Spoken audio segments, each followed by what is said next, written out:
로마서 1장에는요, 역사상 가장 강력하고 또 어떻게 보면 무서운 논증 하나가 담겨 있습니다.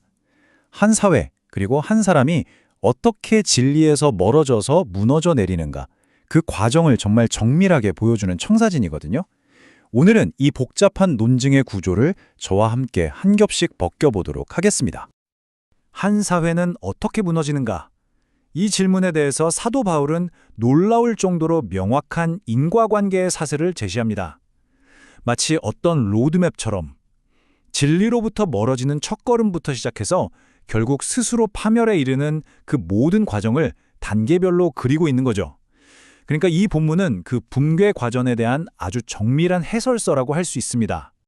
자, 그래서 이 논증을 제대로 이해하기 위해서요, 우리는 크게 5단계를 거쳐볼 겁니다. 먼저 이 문제가 얼마나 보편적인지를 짚어보고 그 다음에 이 글의 독특한 샌드위치 구조를 파헤쳐 볼 거예요. 그리고 그 핵심에 있는 3번의 내버려 두심을 분석하고 이 심판이 가진 진짜 의미는 뭔지, 마지막으로 이 길에서 돌아올 방법은 있는지까지 살펴보겠습니다.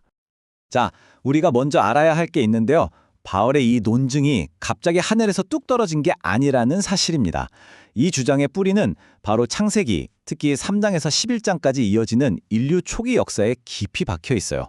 그러니까 이건 특정 시대의 이야기가 아니라 아담과 하와 때부터 시작된 아주 오래되고 보편적인 우리 모두의 이야기라는 거죠. 이 본문의 논리를 푸는 열쇠는 바로 이 샌드위치 구조를 이해하는 겁니다. 되게 재밌는 비유죠? 바울은 의도적으로 글의 시작과 끝을 하나의 빵처럼 만들어서 그 안에 있는 핵심 메시지를 강력하게 감싸고 있어요. 이 구조를 딱 파악하는 순간 전체 그림이 한눈에 보이기 시작할 겁니다. 자, 그럼 이제 이 샌드위치를 한번 직접 해부해 볼까요? 바깥쪽 빵부터 시작해서 한 겹씩 벗겨내면서 바울의 논리가 어떻게 전개되는지 같이 따라가 보시죠. 여기 보시면 구조가 명확하게 보이죠? 위쪽 방, 그러니까 시작은 인간이 진리를 억누르는 문제 제기로 출발합니다. 그리고 아래쪽 방, 즉 마무리는 그 최종 결과로 끝나요. 그 사이에는 우상숭배라는 내용물이 있고 그 한가운데에는 하나님의 반응이라는 가장 중요한 핵심 코어가 자리 잡고 있는 구조입니다. 이제 우리는 이 샌드위치의 가장 중요한 중심부로 들어갑니다. 뭐랄까 트리플 패티버거의 심장부라고 할 수 있겠네요. 바로 이 부분이 바울이 정말로 말하고 싶었던 논증의 핵심 중의 핵심입니다. 바울은 이 핵심적인 행동을 의도적으로 3번이나 반복합니다. 여러분, 성경에서 반복은 항상 중요하죠. 이건 그냥 우연이 아니라 문제의 심각성이 점점 더 깊어진다는 걸 강조하기 위한 아주 정교한 문학적 장치입니다. 바로 이 구절입니다. 내버려 두사. 24절, 26절, 28절에 걸쳐서 무려 3번이나 등장하는데요. 이 표현이 바로 전체 논증을 이끌어가는 엔진 같은 역할을 합니다. 그렇다면 하나님은 인간을 대체 무엇에, 어디에 내버려 두셨다는 걸까요? 첫 번째는 정욕에 내버려 두셨다는 겁니다. 여기서 말하는 정욕은 그냥 욕심 정도가 아니라 통제 불가능한 강렬한 욕망을 의미하는데요. 이게 어디서 많이 들어본 이야기 같지 않으세요? 맞아요. 창세기 4장에서 하나님이 가인에게 죄의 소원이 내게 있지만 너는 죄를 다스려야 한다고 경고하신 것과 정확히 연결됩니다. 가인은 그 욕망을 다스리지 못하고 결국 끔찍한 일을 저질렀죠. 두 번째는 수치스러운 욕정입니다. 바울은 여기서 창세기 6장에 등장하는 타락한 권력자들, 이른바 하나님의 아들들의 이야기를 배경에 깔고 있어요. 힘과 욕망이 결합했을 때 사회가 얼마나 끔찍하게 부패할 수 있는지를 보여주는 거죠. 그리고 마지막 3번째는 상실한 마음에 내버려 두셨다는 겁니다. 이 상실한 마음이라는 건 옳고 그름을 판단하는 능력이 완전히 고장나버린 마음 상태를 말해요. 이건 창세기 11장의 바벨탑 사건의 정신과 정확히 일치합니다. 하나님 없이 우리 힘으로 하늘에 닿고 우리 스스로의 이름을 내자. 이게 바로 상실한 마음의 본질인 거죠. 자, 그렇다면 이 내버려두심이라는 하나님의 반응, 이걸 어떻게 받아들여야 할까요? 이건 그냥 벌을 내리셨다, 이런 단순한 차원의 이야기가 아닙니다. 훨씬 더 깊은 의미가 있어요. 이게 바로 핵심 질문입니다. 내버려두다라는 말이 언뜻 들으면 그냥 무관심한 것처럼 느껴질 수도 있잖아요.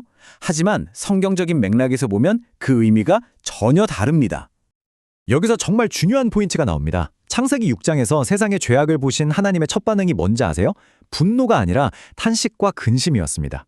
그러니까 내버려 두심은 분노에 차서 확 돌아서는 게 아니라 슬픔 속에서 한 걸음 물러나서 인간이 선택한 그 길의 결과를 스스로 맞이하게 하시는 것에 더 가깝다는 거죠.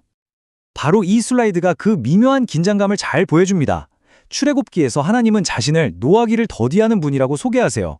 돌아올 기회를 주면서 오래 참고 기다리신다는 뜻이죠. 하지만 동시에 벌을 면제하지는 않는다고도 분명히 말씀하십니다.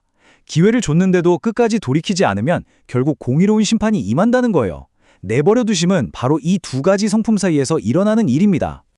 자, 그럼 이제 이 모든 조각들을 한번 맞춰보죠. 바울의 이 복잡한 논증이 우리에게 궁극적으로 말해주고 싶은 건 과연 무엇일까요?